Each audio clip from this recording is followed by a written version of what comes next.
I'm going to talk about why happiness is the new productivity. And I want to start with a little story. I started my company way back in 2002. The company is called Mind Valley, but back then it was simply a passion. I was working as a director of sales for a .com in New York, and at nights, in the evenings when I was bored, I was tinkering on the internet with online marketing. My goal was to see how much money I could make with online marketing. I read a couple of books, put up a couple of web pages, and in my first month, I lost $300. In my second month, I made exactly $10. But by my third month, I had this little system going, and I was making a grand profit of $4.50 every single day. Now, I turned it into a game. $4.50, that's a cup of a venti Starbucks hot chocolate. By month 4, I set a goal. I wanted to be able to earn enough to upgrade to a grande. And by month 4, sure enough, I was earning $5.50 a day. By month 6, it was the big one. What's that called? Venti? I can never remember the Starbucks system. The big one is the venti? Great. So by month 6, I was on a venti with full whipped cream and, get this, additional flavoring. Now, this was $7.40 every single day, and I was proud of myself. My grand vision for myself was I could go out, brag to my friends that I got to drink free Starbucks every single day. Now, by month 8, it kept rolling. I could now get Starbucks and a Subway sandwich. And that was basically how I built my business. It was fun. My goals were not dramatically big. All I wanted to do was see how much free food I could get. And that's why I put up that picture. Unfortunately, well, fortunately, the business kept growing. And by 2004, we were actually a real company. And here's where things started to change a little. Now, we had a formal business plan. I had to deal with the banks. I had, me and my business partner, Mike, we had 4 employees. The woman sitting on that chair, the beautiful woman, that's my wife, Christina. She's sitting right there, holding the camera, blushing. So what happened was, all of a sudden, I had a real business. And that massive growth that was happening in the beginning started hitting a glass ceiling. And for 4 years, it was nothing but stress and toil. I would work crazy long hours. We would do maybe $1 million in revenue, but the profit margins were razor thin. I drove a crappy, beat-up car. I lived in a very ugly apartment, and I kept wondering, why the hell is this happening to me? I would go to seminars like you guys, watch people on stage, the big names in internet marketing. I would admire them, but I could never figure out how to be like them. Now, this period lasted around 4 years. The shift happened in 2007. I was in Malaysia, and I attended a seminar, and the host of that seminar was Harv Eker and our own Rob Riopel. Rob, where are you? Okay, so Rob and Harv were there in Malaysia, and the seminar was called the Millionaire Mind Intensive. There were 5,000 people in that room, and I did not want to be there. I was there with my business partner, Mike. See, in that seminar, we learned that growing a business was not about strategy, or the best marketing, or the best business plans, or the best people. It was first and foremost about mindset. We did not want to hear that.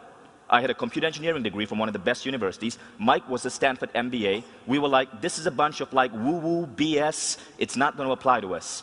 After that first day, we wanted to get out, but we stayed. By day 3, literally, Mike and I were in tears. We were crying because we'd made this massive mind shift, and we realized that the way we'd approached building our business was completely wrong. And that's when I realized why in the early days, the free coffee and Starbucks days, my business would accelerate. But when it became a real business, it hit this wall. It was all about mind shift, mindset. And when this dawned on us, in a span of 18 months, our business completely transformed. That's an actual sales growth chart for my business. I attended the seminar. You can see when I attended that seminar, it was around 2008. And the business exploded since then. So what was that change in mindset? I'm going to go into that in more detail. But before I get there, let me show you exactly what happened when this shift in mindset occurred. So here are the side effects of what I experienced. First, huge growth. Our business exploded by 400%. We were a 5 to 6-year-old company. We had never seen this sort of revenue explosion. Second, work became fun. I had terrific employees. We tossed a lot of parties. We do an annual 70s party. We would fly the entire team to Bali for team vacations. We'd hang out on the beaches. I got to hang out with Richard Branson on Necker Island. I got to hang out with a bunch of other entrepreneurs in Iceland a couple of months ago. My life suddenly became this dream where I had this beautiful business that was generating money, and for the first time, I loved it. But it didn't stop there. We started getting dream clients and contacts. Sean Stevenson ended up becoming one of our clients. We certainly hit the stage where we no longer had to fight or get in the phone to try to bring in the next author, the next client for us to publish. They flocked to us. And in fact, my role became to say no. We started working with Sean Stevenson. I got the pleasure of working with Paula Abdul. She is crazy hot in person. Glenn Doman, the Silva Method, and Brian Johnson from Philosopher's Notes. All of a sudden, I had this entire array of dream clients and contacts to work with. Next, we started getting applicants from all around the world applying to our company, to the extent where we actually have 21 people, something like 50 people from 21 countries in our company right now. We won an award, World's Most Democratic Workplace. And Carol Cohn said this yesterday, great companies are built from their employee base. Boy, did we have a good employee base. Our company became so attractive that we got so many resumes that we actually had to say, all right, folks, this is enough. We can't go through thousands of resumes. If you want to apply to Mindvalley, you got to take an extra step and create a YouTube resume. So if you actually go to YouTube and you type in Mindvalley cover letters, you will see all of these are cover letters from all around the world of people who take the trouble to go an extra step to try to get our attention so they can work for us. And this is amazing because we get the pick of top talent. Next, we ended up with a great team. Our company went from 24 people to 50 people in just the last 1 year. And I love my team. We're almost like family. And what we did, we called it the Mindvalley way. Other entrepreneurs started emulating it. And I would get letters like this from entrepreneurs around the world. And finally, time with family. That's my son, Hayden. I don't work more than 45 hours a week. And I'm proud of that. But the best part is this. In May 2009, I got to spend 6 days in the office. And I spent 21 days on beaches around the world. I got to hang out in Fiji at Tony Robbins Resort. I got to spend some time on Necker Island with Greg and Sean and a bunch of other people who are over here. And then I took my family to Cabo, Mexico on holiday. And in that time, my company had its biggest ever sales month and our single biggest sales day. And when this happened, I was passed out on a beach. And so all of this happened with that shift in mindset. So I know now you're wondering, what is that mindset shift? And that's what I'm going to share with you. Basically, it's going in a state of flow. Now, what is flow? This is how it's defined on Wikipedia. It's a mental state of operation in which the person is fully immersed in what he or she is doing by feeling an energized focus, full involvement, and success in the process of the activity. It's a state of supreme activity. But how do you get in this state of flow? And really, it's a balance of two different things. The first is, you have to be happy in the now, right now where you are. Second, you got to have a vision of the future. So it's a delicate balance of being happy where you are right now, but having these amazing visions of what you want your life to be. Now, for all of us, at any point in our life, we can be in 4 different states of mind. The first is the negative spiral. This is where you are not happy where you are right now, and you have no vision of your future. So basically, you're miserable. And it's called a negative spiral because you're miserable, and you have no vision of where you want to be, and you're focused on being miserable, and you spiral into greater and greater and greater and greater depression. And that's a negative spiral. Now, very few of you here would probably ever would be in a negative spiral right now, but large chunks of humanity are in this state. Now, the second state is the current reality trap. This is where you are happy, gloriously happy right now, but you have no vision of the future. Now, this, some people think it's a good state, and maybe it is because you're happy right now. But here's the problem with the current reality trap. Tony Robbins says all of us have 2 spiritual needs: the need to grow and the need to contribute. If you're purely happy, but you have no vision or direction in your life, you can't contribute. and you can't grow. So you're happy, but you're happy in boring, utter mediocrity. And your life isn't going to give you that sense of fulfillment. So it's a good state, and I've been in that state. My college years, smoking weed, hanging out with a bunch of friends who didn't really have any direction, but it's not a state you want to be in the long term. Now, the third state is stress and anxiety.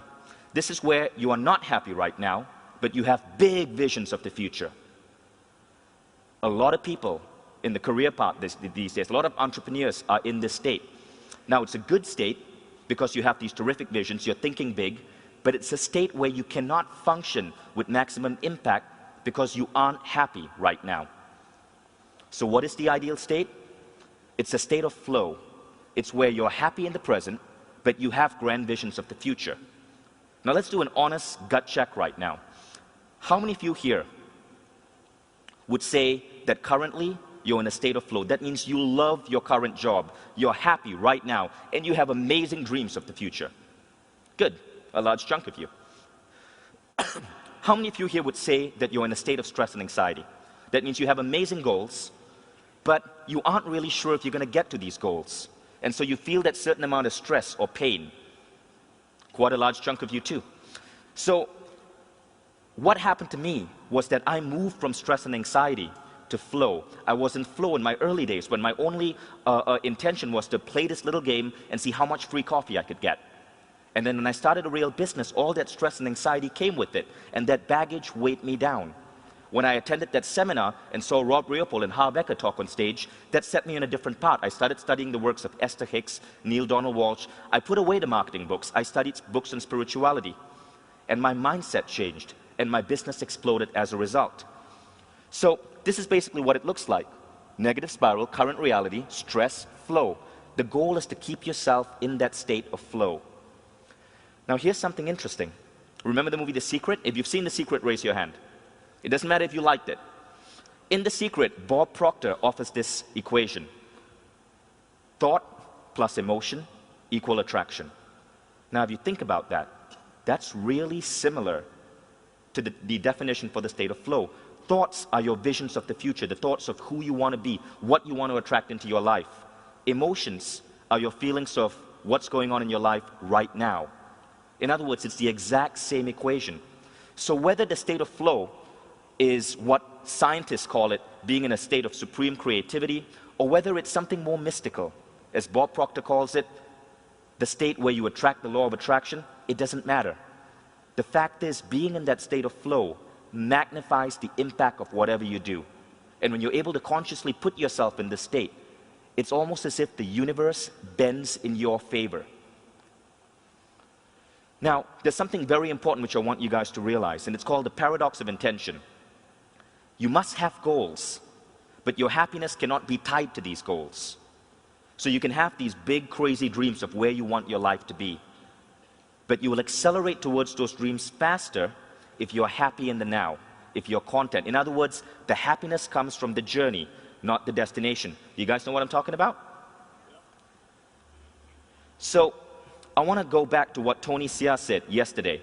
Notice when flow happens and change your life to make it happen more often. And that's really the message I wanted to share with you guys. Notice the moments when you are in flow and make a conscious effort to bring yourself back to flow. So I call the practice of keeping yourself in flow discipline. And to me, it's the single most important thing I practice every day. It's the discipline of keeping yourself happy. Discipline. And what I'm going to talk about in this presentation is how to take discipline and how to actually turn it into an art form that you can apply to your team, to your company, to your organization, or to your nonprofit. You guys like the idea of that? So I want to share a quote. Janet said this a few hours ago. Your passions are breadcrumbs that lead you on the path to your destiny. So let me say this. The problem with most of us is we forget the importance of being in that state of flow. So lean forward. I'm going to tell you a secret. Put your hand on your ear. You see, large chunks of humanity right now are trapped in jobs or careers that they absolutely hate. They wake up every morning dreading going to work. I've been there. Now, if you're in a job or a career, or even if it's your own company, and you do not enjoy what you do, you can never be in a state of flow. Because the joy, the emotions, the happiness in the present, they aren't going to come to you. And because of that, you're wasting your time. I'm serious. You can never magnify your impact. You can have those great visions, but if the happiness isn't there, your impact is lost. So, the big secret is, if you are in a career or a job, or if you're in your own business and you don't truly enjoy what you do, get out. I'm serious. A member of the audience shared this with me yesterday over dinner. He said, his name was David Morelli, he was here a few days ago. He said, Vishen, sometimes you got to destroy your life to let the next great thing happen. And that's what many people have to do. You have to be in a career or business that you're passionate about. I learned that the hard way. So let's say, I grew up in an Indian family. So in the 1990s, I was pushed to become a computer engineer. Why? Because Bill Gates was a computer engineer, and he was the richest damn man on the planet. But I hated computer engineering. I got C's all throughout college. I even got a job at Microsoft. I quit after 11 weeks. Actually, I got myself fired because I just could not be in that environment. So I ended up working for a nonprofit, living just below the poverty line. Then I became a meditation instructor, and I was basically earning breadcrumbs. But I loved what I did. And from that tiny business, teaching people meditation in New York, I built a multi-million-dollar company with 50 people. Nobody thought it could be done. My ex-school lecturers, my friends, my family thought I was nuts. But the thing is, they forgot that when you love what you're doing and you have big dreams, you're in that state of flow, and your impact is amazing. And so Mind Valley, my company, really started from me quitting Microsoft and doing something that for most people would make you live in the poverty line. So you Canadians over here, I mean, if you are in law or accounting or any of those boring occupations and you went into it because you thought it was going to make you money, but really deep down inside you want to be a maple syrup taster or a Mountie or a lumberjack, I don't know what Canadians are into. You might want to think about making that change, because you can be the richest damn maple syrup taster in the world once you get in that state of flow. So here's what I'm going to talk about next. 10 tactics to take home today to put yourself and your company and your team in that state of flow. Stephen Covey said this 2 days ago. Our models of compensation, hiring, firing, and recruitment come from outdated industrial age models of how society works. Couldn't agree more. So I'm going to give you 10 things that I do in my company that we've been doing for the last one year to 18 months that have made an amazing effect on our bottom line and on our levels of happiness, and allowing us, me and my employees, to be in that state of flow. So the first thing is really simple. It's called daily gratitude. So what we did was we built a website called Gratitude Log, and we got all our employees, all our partners, all our customers to get on this website, join in a community, and express daily gratitude. Now I know this sounds cheesy, bear with me for a second.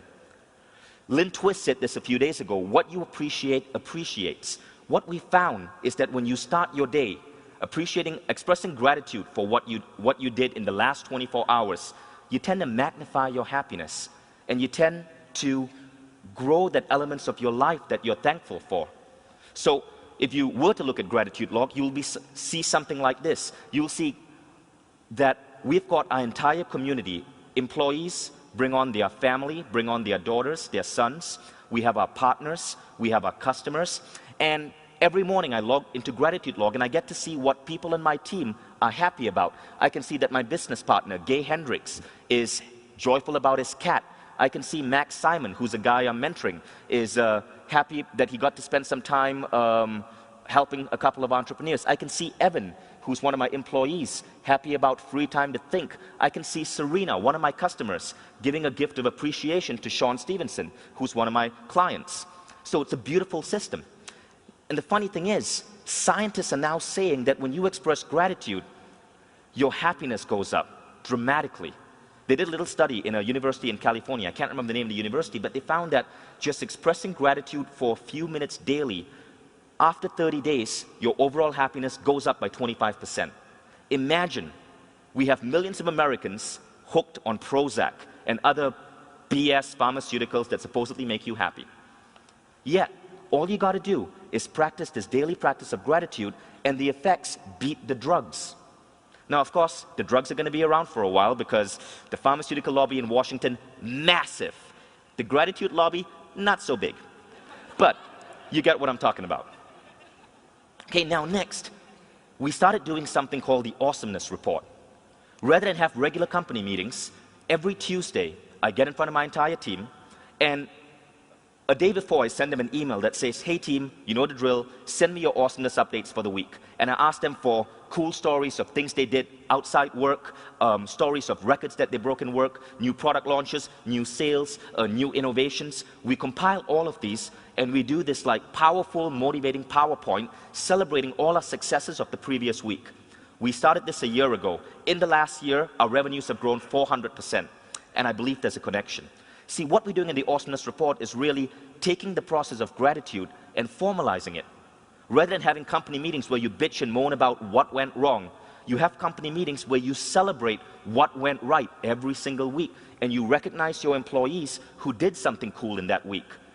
And we start bringing in all these funny little rituals into these meetings to create this sense of joy. So for example, we have a massive bell behind me, and every time we hit a new sales record, or a website goes up in record time, or our blogger gets 10 articles up in a new record time, we ring the bell of awesomeness, and that bell has a title. It's called the Bell of Awesomeness, that is only to be rung in moments of sheer and total awesomeness. And you cannot just call it the bell. Everyone in our office treats it like it's the Dalai Lama scarf. It has to be called the Bell of Awesomeness that can only be rung in moments of sheer and total awesomeness. And then we have a little statue of Wonder Woman. Our mascot is Wonder Woman because our company, like Richard Branson suggested yesterday, 50% of the managers in our company are women. So our mascot is Wonder Woman. So every time we have a new employee, they have to put their hands on Wonder Woman's ass and take an oath of awesomeness. And it's a company ritual. Have you guys seen the movie Kung Fu Panda? So we took a phrase from that movie and it became our company motto. I blind people with the light of my awesomeness.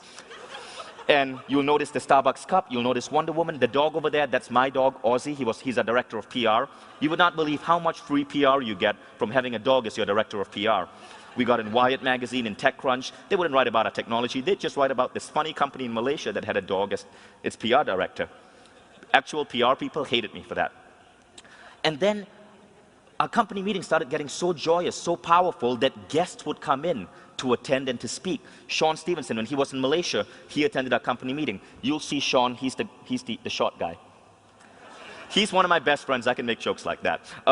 John Ashraf came to Malaysia to address the Prime Minister, and he takes a break away from addressing all these major politicians to come to our office and watch the Awesomeness Report. John Ashraf, for those of you who don't know, is one of the teachers from The Secret. So it's become this big thing, and now other companies are emulating it. And really, it's just taking the concept of a company meeting and turning it into something celebratory. Tony Xia said this yesterday. The best companies' cultures combine profits with pleasure and purpose, and that's really what we're trying to do. Okay, number 3. This gets risky, but we decided to share part of our profits with our employees. So every month, 10% of our profits get distributed to our employees. And again, the results were amazing. We used to do what typical Silicon Valley companies do, where you have stock options. But with the way the stock markets are going right now, stock options don't work anymore. I think it's a model of hiring that belongs in the past. So all we do is every month, 10% of profits go straight to employees. And as a result, people's salary checks literally double. Now, here's why I do this. And I'm bringing up this quote from Greg. Nothing happens till you have a dream and you start thinking big. By tying in our founders and our management goals for revenue with our employee goals, because they know that part of that revenue is going to go to them, we have complete alignment on our office, in our office. So if there's a massive crunch day and we got to get a product out, people don't mind working those extra hours because they know the profits aren't just going to the founders. So it's really about having those big goals, but using this to align those goals. Okay, next. This is an interesting one, and for this, this is one of the reasons why we actually won the award, World's Most Democratic Workplace. We call it the Sweet Sugar Love Machine. Basically, I have 50 employees, and Branson said this yesterday, as a leader you have to praise, lavish praise, like flowers flourish on water, people flourish on praise. But with 50 employees, I can't possibly always know what the people, say in customer support, are doing on a daily basis. So we created a software to allow people to appreciate and praise their coworkers. So basically, my employees every single day get on this system and they send little gifts, symbolic gifts to their peers. So you'll see Juan gave Jessica a medal and said, welcome to Mind Valley, she's a new hire. Gabrielle gave Mani a durian, it's a Southeast Asian fruit, and she says, thanks for the awesome content you gave our blog. So employees start rewarding and appreciating each other, and amazing things happen. Since we launched this, office politics, pettiness, people being too busy in their own stuff to help their coworkers, all of that disappeared. And we started getting this really close-knit team. But it did have a side effect. It caused so much like love and appreciation in the office that right now, 30% of my staff is dating someone else in the company. And I haven't figured out how to deal with that right now. We're kind of watching, seeing where that's going to go. We keep them in different departments, but there are issues when you bring in too much love into a business. Number 5, we have this rule in our company. It's called the 45-5 rule. You only should work 45 hours a week because you have friends, you have family, you need a social life. You got to be productive so you can get all your work done in 45 hours. But here's the sub-rule. 5 of those 45 hours you must invest in learning new stuff. So you can work, you spend 40 hours executing, and you can spend that extra 5 hours on a Sunday curled up in bed reading a book on marketing, or on meditation, or on mindset, and you get paid for that.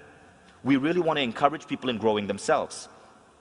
And we also send a lot of our employees to seminars all around the world. So if you go to any marketing seminar, you'll usually see people from my company there. Garrett Gunderson said this a few days ago. The more you invest in your mind, your knowledge and your experiences, the richer you'll be. And this has worked amazingly well for us because in 1 year, I'm able to take 25, 23-year-old people and groom them into managers who are running $2, $3 million businesses. And it's really about teaching people the importance of every now and then putting aside execution and studying. Number 6, weekly sharing and training. When these people study and learn new stuff, we give them a platform where they can come in front of their peers and share their knowledge. Now the reason for this, Stephen Covey brought it up. You learn by teaching. I found that if I have someone read a book on marketing or take a new marketing course and I bring them back and I have them teach their peers, they become better marketers. You learn from teaching. So it's a simple rule, but it works really well in our business. Number 7, group meditation. If you walk into my office at 3 o'clock on a Tuesday, you'll see 50 people meditating together on pillows. It's kind of weird. We've had postman, UPS delivery people get completely freaked out. They think I'm running a cult. But this is basically what we're trying to do. Sean said this yesterday. You better have a vision for what you want in your life. Every week, the entire company gets together, and I take them through a guided meditation where they visualize their life 6 to 12 months down the road. And I ask them to see what their work looks like, what their friends look like, what their bonus checks look like, how productive they are, what type of promotions they've received, what are they doing at work. And it has an amazing effect. What I'm trying to do here, you see, we start the awesomeness report by talking about gratitude, by expressing gratitude for all the cool stuff we did, right? So what are we doing? We are raising people's levels of happiness in the now. Then when we go to the meditation, we are building up their visions of the future. So really, that's what our company meetings are about. Getting people joyful in the now, celebrating their successes, and then visualizing the future, just like Sean said. Number 8, company-sponsored fun. This is the best thing about my company. Every year, we toss the best damn Halloween party in our city. And we toss an amazing 70s party. We really got this, we really live and breathe Branson's philosophy. He said this on stage yesterday. Have lots of parties. The manager should be the first one in the pool, fully clothed preferably. And I do that. You'll notice Sean in that picture as well. He came to Malaysia. He's one of our clients, so he came to Malaysia. He's working with our team. So we do actually spend a lot of time just getting drunk and wet together. Unexpected side effects. So this is a cool story. In Branson's book, business laid bare. He shares the story of how he had a call center somewhere in northern England, and he had 2,000 employees in that call center. And what he did was he tossed a massive party for his employees, and the press got wind of it. And the party got a little bit out of hand, but the press stories got even more out of hand. So he opens the papers the next day and he sees that this journalist is talking about how disgusting virgin parties are because people were fornicating in the parking lots. And Branson is like, that's ridiculous. How can they just exaggerate and BS like that? But the very next day, he got 2,000 applicants for his call center. And so what we started doing is we toss the biggest Halloween party in our city every year, and I give 2 tickets to each of my employees, and I say, I want you to invite the 2 smartest, most brilliant people you know.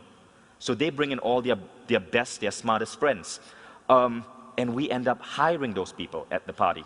So rather than we used to spend $3,000 taking a job ad out on an online job bulletin board, and we would get like 200 resumes, but from mediocre people. We take the money from the job ad, we pump it into a party, same money, we have a ton of fun, and we now have our employees bring in their smartest friends, and we steal them from those other companies. So really, we poach people from Google, from McKinsey. People quit jobs, come work for Mindvalley for half the salary because they love the culture that we've built. And partying is just one big aspect of that. Okay, so number 9, positive stamina. Branson said this yesterday. One of you asked him a question. He says, no point looking backwards, not for a fleeting moment. I can't remember the bad moments in my life, I only remember the good. Positive stamina is basically that mindset where when things go wrong, you're able to look past the wrong, create a bold new vision of the future, and then stay focused on that vision. So every now and then in my company, shit does happen. Software breaks down, servers crash. Recently, we spend about $1 million a year on Google advertising. Recently, we had massive issues with a Google advertising account, and we started losing $40,000 a month. Massive problem. Now, when these kind of things happen, we have an approach for dealing with it, and that approach is called positive stamina. So when an employee is down, when a massive mess-up has occurred, rather than have them focus on the mess-up, we have them create a vision board or a list, but a brand new vision of where they want their project to be. And we now have them focus on that vision. So we flip their mind from focusing on the problem to focusing on the vision. And what happens, more often than not, is by focusing on the vision, they start coming up with new ideas, new solutions that make that old problem irrelevant and obsolete. And positive stamina is so important in business that I want you to read that quote. Learn to manage your mind. Do not let a situation lure you into thinking negatively. Sometimes you'll fail, but you'll learn for the next time. Every time a negative thought comes at you, zap it. Replace it with positive thoughts. That takes energy, but the result will be stamina, positive stamina, a necessary ingredient for success. Now, I got the word positive stamina from that quote. Can anyone guess who said that? Dalai Lama? Nope. Anyone else? Lauryn Hill, the singer? Napoleon? Nope. Anyone else? Nope, not me. It was actually said by this guy, Trump. Can you believe that? He tries to act big and tough, but deep down inside, he's a softie. It's from Donald Trump. Donald Trump believes in it. Richard Branson believes in it.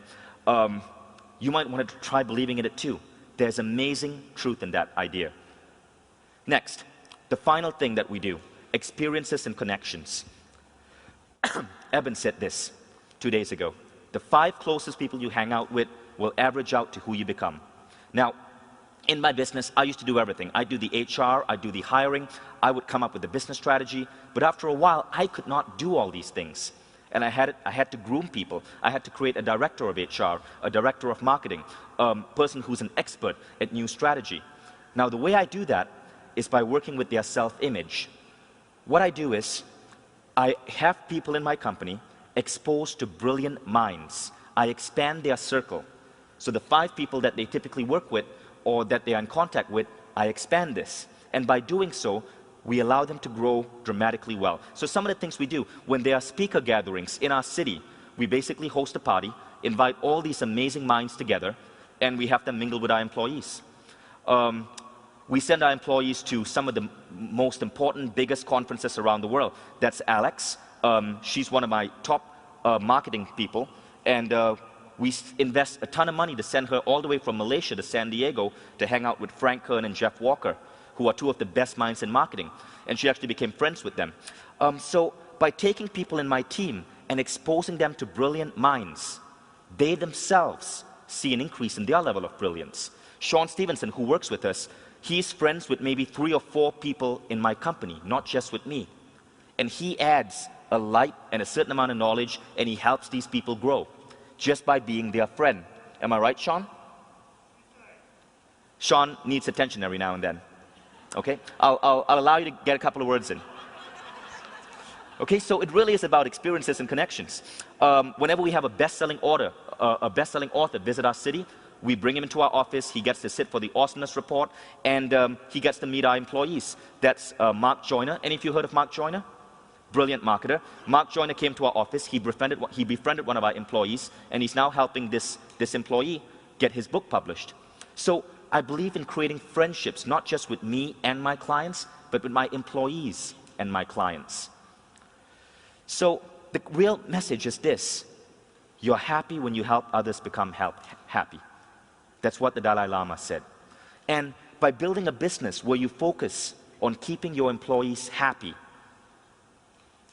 you make yourself happy, but more important than that, by raising their emotions, their feelings of joy in the present, yet giving them a vision of the future, you put your employees in a state of flow.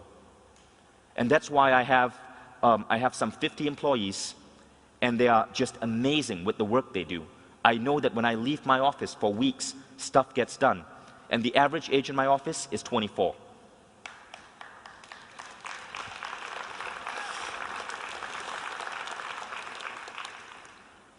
It's 24 because we're in Malaysia, and most people over the age of 30, their wives don't let them come and work for me. Actually, a lot of our employees come from Calgary. How many of you here have a son or daughter working for me? Or a brother or a sister? Raise your hand. Okay, 1, 2, 3, quite a number of you. It's really funny, but we hired one girl from a little town just outside Calgary. She loved Mind Valley so much, she started writing to her friends, putting up notes about us on Facebook and on Twitter. And in 1 year, we ended up getting 6 additional people from Calgary. So Alberta is actually the region of the world where I have the most number of employees from. But all of them are in Malaysia. So this is one thing I want to share though. It's really important to keep your employees happy, but here's the thing. The human heart is the most selfish organ in your body, because all the good blood that flows through it, the richest, most oxygenated blood, the heart takes for itself.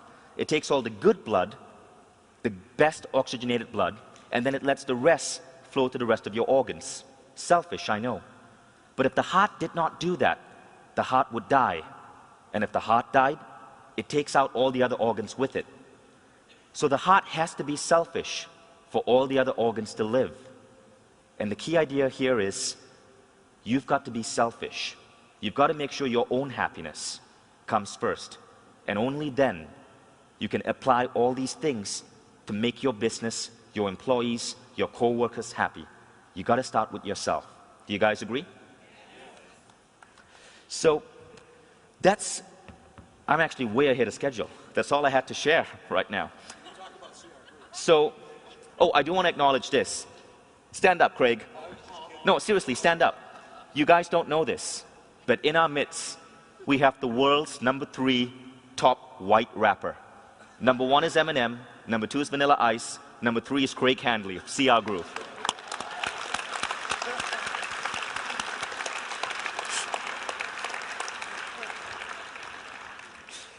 So I'm going to allow you to ask some questions, but before I do that, just want to give you some next steps. Okay, so one thing, if you want to get on Gratitude Log, just go to gratitudelog.com, sign up. You can connect with me, you can connect with Sean. Alex Mendocian is on there as well. A lot of people in the personal development space are on there.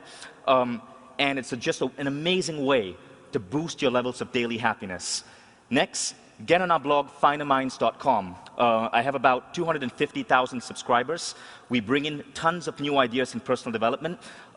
Tons of videos from Shauna on that blog, as well as lots of other speakers here whom you've heard from, like Janet Atwood. So it's a great thing to subscribe to if you're passionate about self-growth. Third, if you have sons or daughters you want to ship out to Malaysia, ask them to check out mindvalley.com. I'm always hiring. Okay, so we got 10 minutes for questions. Oh, finally, wait, one more thing. That's my contact information if you want to tweet me. So, we got 10 minutes for questions. Please, people, don't make me look like a fool. Ask me something. You. Okay, so all your employees are in Malaysia. Right. Does this work for telecommuting employees? I've been struggling with that lately. Absolutely. Oh, I could not share all the stuff we do, but one of the things that we do is we give people flexi time. So they can work from home, they can choose to work from the local Starbucks, they pick their own public holiday, so they can choose to work on Christmas and then take 2 days off for New Year, right? And that includes telecommuting. The only time everyone has to be in the office is if you have to meet with your teammates face-to-face for a brainstorming session, or even our awesomeness reports. People who are working in different countries or at home or who are sick, they simply Skype in using Skype video chat. I'm a big believer in telecommuting. Yes? I absolutely love what you just, thank you. I live in Australia and this is much needed in Australia, especially in the corporations. I come from the corporate world. Do you license out what you're doing so that we can take your programs to other countries? Actually, yes. A lot of people have asked me that. I am putting a product together. But I'm so not disciplined at just sitting down and getting it done. So probably somewhere in 2014, it might be ready. Shoot me an email. Actually, no, it'll probably be ready by January. Okay, so basically, if you get on Finer Minds, as soon as we release it, I'm probably going to send an email out to my blog subscribers. You'll find out. Or follow me on Twitter. Yes? You talked a lot about how you screen employees. Do you do this with your suppliers, customers, and your other supply chains? Screen them? Yeah, put them through. You know, do they have to make an awesomeness level? Yeah. Everything we do needs to be at certain levels of awesomeness. There's a bar of awesomeness that needs to be maintained. No, I'm serious. We have a bar of awesomeness, and one of the things that we do in our company is people's bonuses are voted on by other employees. So at every month, we give employees 100 points, and they decide how they want to allocate those points. They can give all 100 to Jill, or they can give 20 each to 5 different people, or they can scatter it whichever way they want. We then have a software that tabulates all these points, and the founders, me and Mike, we get to see who are top employees and who are the employees who are not doing so good. But it's all done through the wisdom of crowds. Now, based on this, people's bonuses are actually adjusted. So in other words, employees vote for their own bonus. Now, there's a bar of awesomeness, and if you're falling below that bar, we help elevate you back up that bar. If you cannot get above that bar, then it means that you may need to look for a job elsewhere. And again, we don't actually give bonuses or allocate points to our suppliers and partners, but we still always make sure we're working with awesome people. Sean slipped through the bar, but that's because he's fun to hang out with. Anyone else? Yes? Do you fire people? Do we fire people? Yeah? Oh, and yeah, how totally. do you do it? I love firing people. No, we don't fire people. This is what we do. We have a series of values in the company, right? 7 values. When you join the company, you only join for 3 months. At the end of 3 months, we have a review where I sit down with you, and you rate yourself on these 7 values. Now, if you are really behind in these 7 values, after 3 months, it probably means that we don't want to extend the offer. Now, because of that, it's rare that someone actually gets fired, because in those first 3 months, it's like dating. We figure out if, you're kind of a good fit for me, and we're a good fit for you, and I'm not trying to be sexually suggestive, but you know, but you sort of get the idea. Yes. I thank you for the great talk. How did you personally identify the right friends and business associates to surround yourself with? I just got lucky. I guess part of the reason is because when I'm a speaker, I get to meet lots of other really cool people. So I ended up making a lot of my friends through just being on stage, coming to events like this. One of the key reasons my wife and I flew 36 hours from Malaysia to come here is because we knew we were going to meet amazing people. And we did, both in the speaker's corner and in the audience. And that's really how I grow my contacts. Thank you. Well, not all of you have to clap. I didn't mean all of you were amazing. Just, but okay, if you want it. I'm just kidding. Who else? Yes. I just wanted to ask, what kind of products are you actually marketing? You mentioned some publishing. Right. But, well, we publish personal development products. So home study programs, seminars, usually in the fields of self-growth, more related to mind and spirituality. So how did the meditation factor in? You spoke about going to New York and teaching meditation. Our first product that we started selling was the Silva method. It's a 1950s program from the US, but they've been big, sold like 12 million books. So that was the first thing I started selling online. And I had such a major success with that, I started branching out to more and more different products in that same genre. Next. Yes, the guy who looks like Branson. Stand up. Oh my God, look at him.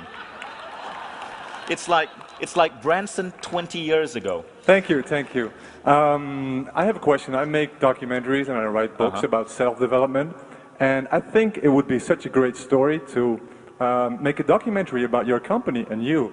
It would be inspiring for the whole world. So, thanks. Are you open to talk about it? Yes, but only if you promise never to cut your hair and shave. Okay, I like that. I promise that. Thank you. Thank you.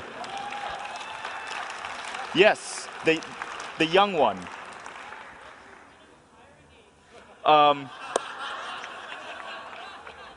I don't know. How much do you cost? Depends. How much would you be willing to pay? Can you fix my lawnmower? Yeah, sure. Anytime. I'll think about it. Yeah, send me a resume. Sure. Yes. Thanks. What I simply noticed was quite difficult for me when beginning to engage was, well, if it's a simple company, it's simply the more money, the better. Right. But Stephen Covey talks about like a personal scorecard or something like that. Do you have some kind of scores you could, like, when you have a goal, how to evaluate yourself and how you're doing? Right. Well, we definitely have that in terms of revenue metrics. I will confess that is one part of our company that I know is not perfectly excellent yet, and it's something I want to fix. But Stephen Covey is absolutely right on those aspects. Well, it's not excellent yet in my company, so I don't feel qualified to talk about it. Anyone else? Yes. What are the 7 values that you date your employees with? Again, I'm not going to share that because I don't want to influence you, but this is what you should do, okay? And I'm actually going to give credit to Tony on this one because we borrowed the system directly from Zappos. We modified it a bit. But basically, the employees and you together do an anonymous poll and you come up with the values. Now, the values itself, to quote Tony, are not important. It's the alignment that's important. Does that make sense?